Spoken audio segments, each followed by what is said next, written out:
असं होतं का म्हणजे जर एकच दिलं तर ते सँक्शन होतं असं अवेलेबल असेल तर हरकतच नाही ना. ऑप्शन नाही कशाला, जे अवेलेबल आहे ते जर आम्ही घेऊन गेलो आणि एकच घेऊन गेलो तर होऊ शकतं ना, अडचण नाही. येस रोल करायचंय.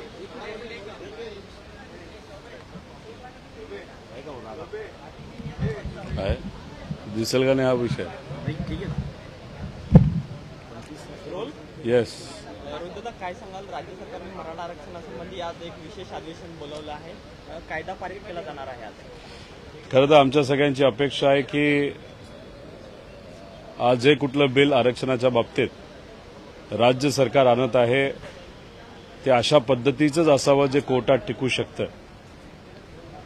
कारण का सुप्रीम कोर्टचे आतापर्यंतचे जे सर्व निर्णय आपण बघितले, राष्ट्रवादी काँग्रेस आणि काँग्रेसनी पण आरक्षण मराठा समाजाला दिलं होतं, ते कोर्टात टिकलं नाही. बीजेपीच्या काळात परत 2018ला एक आरक्षण दिलं गेलं होतं, ते कोर्टात टिकलं नाही. आणि आता परत महाराष्ट्रामध्ये आपण आरक्षण देत आहोत. खरं तर आरक्षणाचा मुद्दा हा केंद्र सरकारकडनंच सुटू शकतो, पण तरीसुद्धा आज मुख्यमंत्री साहेब हे आरक्षण कसं टिकेल याच्यावर बोलतील असे आपण अपेक्षा करूया. आमच्या सगळ्यांची इच्छा आहे की आरक्षण हे मिळालंच पाहिजे, पण ते कोर्टात टिकणारं आरक्षण मिळणं फार महत्वाचं आहे. असं होऊ नये की लोकसभा इलेक्शन जवळ आलेलं आहे, आज आरक्षण दिलं आणि मग नंतर लोकसभा काढली आणि नंतर परत आरक्षण अडचणीत आलं.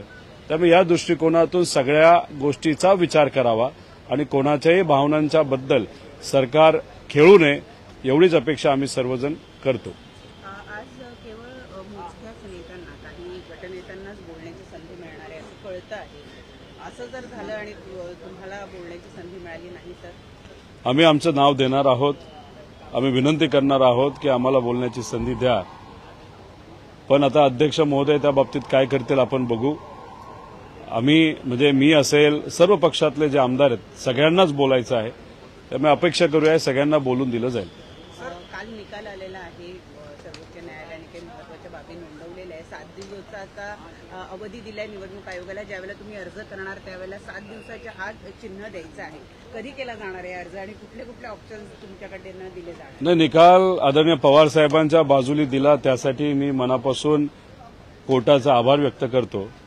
पण आमच्या विरोधात जो युक्तिवाद वकिलाकडनं होत होता, म्हणजे अजितदादांच्या गटाचा, तर ते वकील असं बोलत होते यांना पार्टीही देऊ नका, त्यांना चिन्हही देऊ नका, म्हणजे उद्या जाऊन भाजपबरोबर हे गेले यांचा अहंकार इतका वाढेल की जगण्यासाठी यांना जो ऑक्सिजन लागतोय तोही देऊ नका, अशी शिफारस कदाचित हे करू शकतील. जो आमचा संविधानाने दिलेला हक्क आहे तो देण्याकरिता नकारात्मक भूमिका त्यांचे वकील घेत होते, पण सुप्रीम कोर्टाने आमच्या बाजूने निकाल दिलेला आहे. आम्ही आता इलेक्शन कमिशनकडे चिन्हासाठी जाणार आहोत. चिन्ह हे इलेक्शन कमिशन आम्हाला पुढच्या 7 दिवसात देईल आणि येणारी लोकसभा आणि विधानसभा सुद्धा आम्ही त्याच चिन्हावर आणि नवीन पार्टीच्या नावावर तिथे लढणार आहोत. सर, महायुतीचा फॉर्म्युला ठरलेला आहे आगामी लोकसभा निवडणुकीसाठी. त्यामध्ये कुठेतरी राष्ट्रवादीला म्हणजे अजित पवार गटांना 4 जागा दिल्याची चर्चा असं देखील सुरू झाली आहे. त्यावरती कुठेतरी छगन भुजबळ नाराज झालेले दिसतात. अजितदादा आणि जे सर्व नेते हे कुठेही राजकारणासाठी भाजपबरोबर गेलेले नाहीत. त्यांच्या वर होणाऱ्या कारवाई थांबवाव्यात यासाठी ते भाजपबरोबर गेलेले आहेत आणि हे भाजपला माहिती आहे. म्हणून हळूहळू तुम्ही बघा, भाजप यांना इतकं दाबणार की विधानसभेला कदाचित त्यांना सांगतील की तुम्हाला 10-20 जागा दिल्या जातील, नाहीतर तुम्ही भाजपबरोबर लढा. ही परिस्थिती हळूहळू ही अजितदादा आणि त्यांच्या सर्व नेत्यांची, त्यांच्या पक्षाची ही होताना आपण सर्वजण बघू.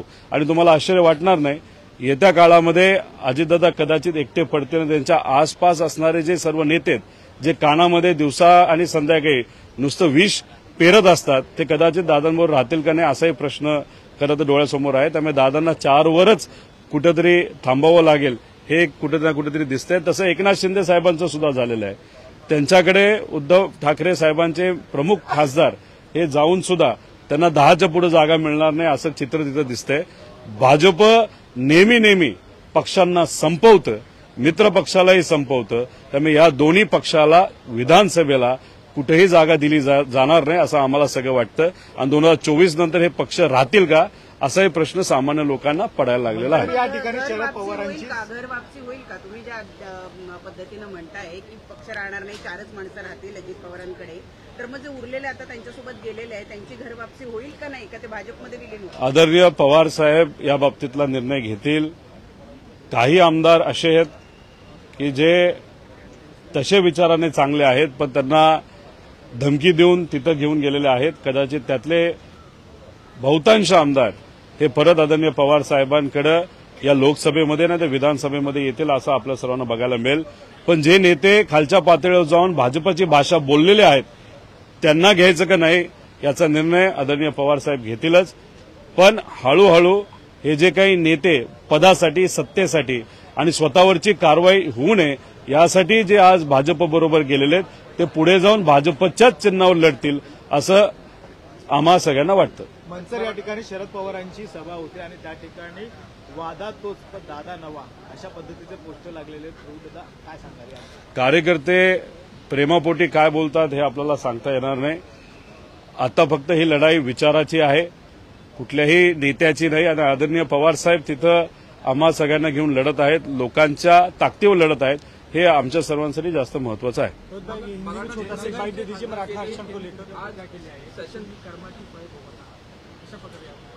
म्हणजे कशाबद्दल?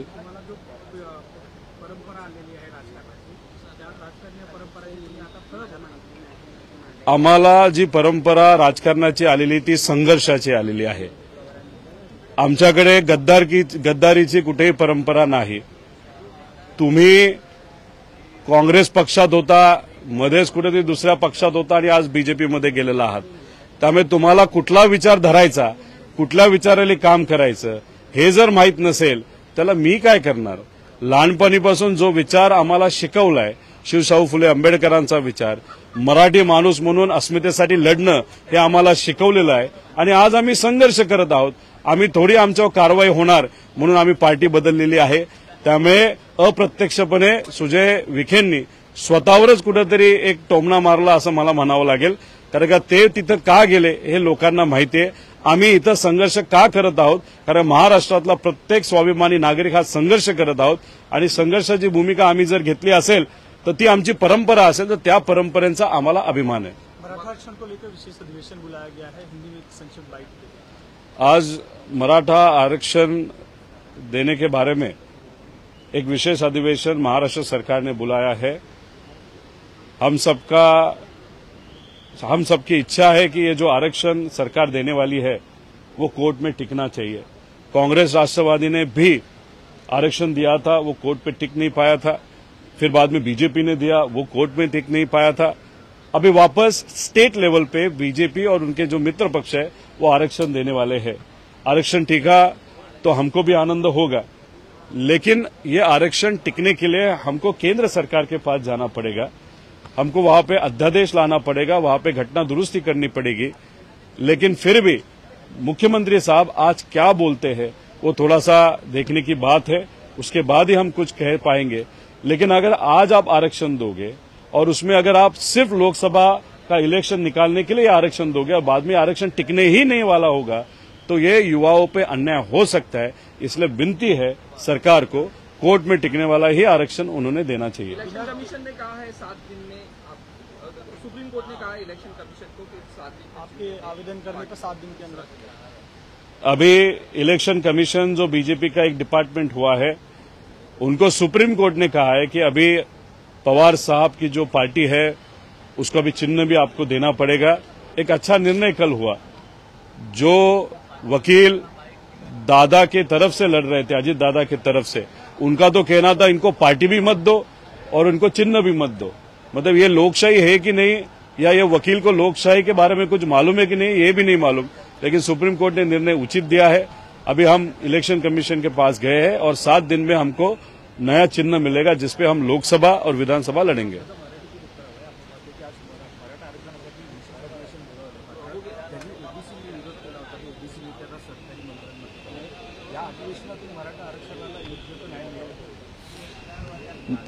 महाराष्ट्रातल्या तमाम नागरिकांची इच्छा आहे मराठा समाजाला आरक्षण मिळालं पाहिजे, धनगर समाजाला आरक्षण मिळालं पाहिजे, लिंगायत समाज, मुस्लिम समाजाला आरक्षण मिळालं पाहिजे. पण सगळ्यांचं मत असं आहे की आरक्षण कोर्टामध्ये टिकणारं असावं. कोर्टात टिकणारं आरक्षण आपल्याला द्यायचं असेल तर 50% आरक्षणाच्या मर्यादेच्या पुढे जाऊन आपल्याला ते टिकवावं लागेल आणि ते करायचं असेल तर आपलं केंद्र सरकारकडे जावं लागेल. त्यामुळे केंद्र सरकारकडे जाऊन हा विषय संपू शकतो. पण आज मुख्यमंत्री साहेब कसं भाषण करतात, हे कोर्टात आरक्षण मराठा समाजाचं कसं टिकू शकतं हे आपल्या सर्वांना बघावं लागेल. त्यामुळे मुख्यमंत्री साहेबांचं भाषण झाल्यानंतर काय मुद्दा मांडतायत, कशा पद्धतीने हे आरक्षण देणार आहेत, त्याच्यामागे गायकवाड आयोग जो होता त्याच्यामध्ये जे सुप्रीम कोर्टाने ताशेरे ओढले होते, तर मग ते जे काही त्रुटी होत्या त्या आत्ताच्या वेळेस त्या भरून काढल्या गेल्या आहेत का, त्या बाबतीत जे काही सर्वेक्षण झालं ते 15 दिवसात झालं. दुर्दैवाने त्याच्यामध्ये सुद्धा काही प्रमाणात त्रुटी वाटतायत. तर ते टिकणारं सर्वेक्षण आहे का, कोर्ट ते मान्य करेल का, या सगळ्या गोष्टींकडे आपल्याला बघावं लागेल. पण आमच्या सगळ्यांची इच्छा आहे की मराठा समाजाला आरक्षण हे मिळालंच पाहिजे आणि त्याच्याचबरोबर धनगर समाज आणि इतरही समाज जे आरक्षणासाठी लढतायत त्यांना सुद्धा न्याय मिळाला पाहिजे. लोकसभा चुनाव के लिए महायुति में जो सीटों का बंटवारा हो उसमें अजीत दादा गुट को सिर्फ 4 सीट देने की बात हो रही है, इसे किस तरह से देखते हैं आप? उनको अभी लोकसभा में 4 सीट मिलेगी, फिर शायद विधानसभा में 20 मिलेगी या 10 मिलेगी. और जो अजीत दादा के साथ बड़े बड़े नेता अभी वहां पे गए हैं, और क्यों गए हैं तो उनके कार्रवाई नहीं होना चाहिए, उनके ईडी की कार्रवाई हो या दूसरी कार्रवाई हो. अभी आगे जाके देखना पड़ेगा. ये जो नेता अजीत दादा के पास अभी है वो दादा के पास रहते कि नहीं वो देखना पड़ेगा. दूसरी बात, आगे जाके बीजेपी की अगर आप स्टाइल देखें तो कभी भी जो उनका मित्र पक्ष होता है उनको वो खत्म कर देता है. और यही चीज एकनाथ शिंदे साहब का जो पक्ष है और दादा का जो पक्ष है उसी के बारे में ये चीज होगी. लोकसभा के लिए सिर्फ उनको टेम्पररी अरेंजमेंट चाहिए. लोकसभा का उनको प्रेशर मोदी साहब से है, अमित शाह साहब से है कि कोई भी करो, कुछ भी करो, पार्टी फोड़ो, फैमिली फोड़ो, लेकिन 40 के आगे हमको सीट चाहिए. एक बार लोकसभा होने के बाद ये दो जो पक्ष है उनका कोई भी फायदा बीजेपी को नहीं होगा. इसलिए आगे जाके उनको महत्व भी इतना दिया नहीं जाएगा.